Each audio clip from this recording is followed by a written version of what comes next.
Hey guys, what's up? It's Rygar the Destroyer, and today we're going to be taking a look at the Utapaun Warrior from the Revenge of the Sith line. Now, as always, if you like this video and want to see more, go ahead and hit the subscribe button. It's free, and it really helps out the channel. So anyway, let's go ahead and take a look at this guy's packaging. As you can see here, it's got the standard card back for the Revenge of the Sith line. When you flip it around onto the back, you can see a render of the character here in the top corner, and then an image of the figure itself here, as well as some of the other figures that were released around this same time on the side. And then finally, it does have a brief description, and of course, if you'd like to read that, you can go ahead and just pause the video. So overall, pretty standard stuff, so let's go ahead and get back to the figure itself here. Now this guy stands at, let's see, about 4 inches tall to the top of his helmet.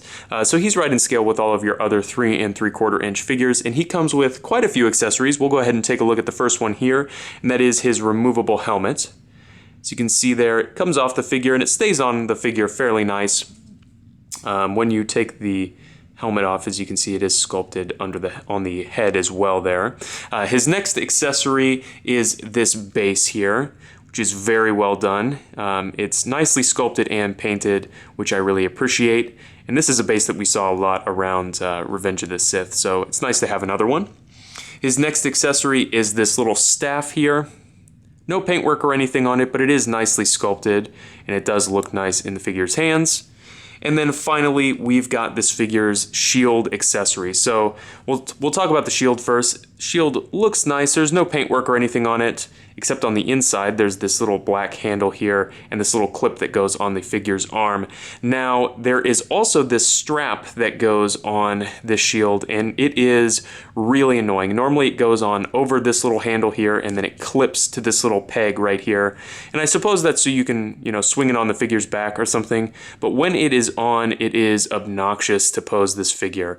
So I highly recommend that if you pick this figure up for yourself, go ahead and remove this, because it makes posing the figure with the shield much easier, and it makes the figure look better when it's just standing there. So kind of an unusual decision that Hasbro decided to add this on there. It really doesn't need it at all, and really it fits in the figure's hands quite well.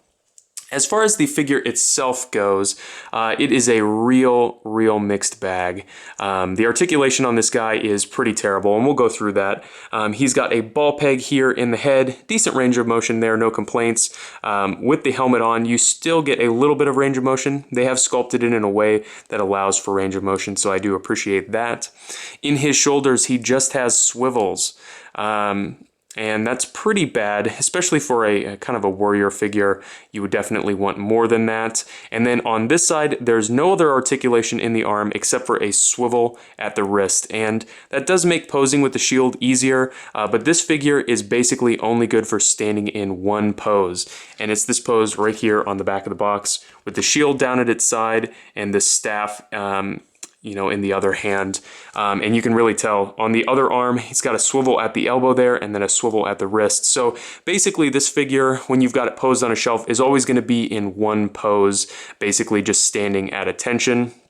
There is a swivel at the waist, swivel at the hips. Unfortunately, this tunic is so hard that you're really not going to get much range of motion out of that other than a slight wiggle. And then he has ball peg ankles, which is a really unusual decision from Hasbro. It does work, but it's just not something that we see from them that often. So overall, what do I think of this figure?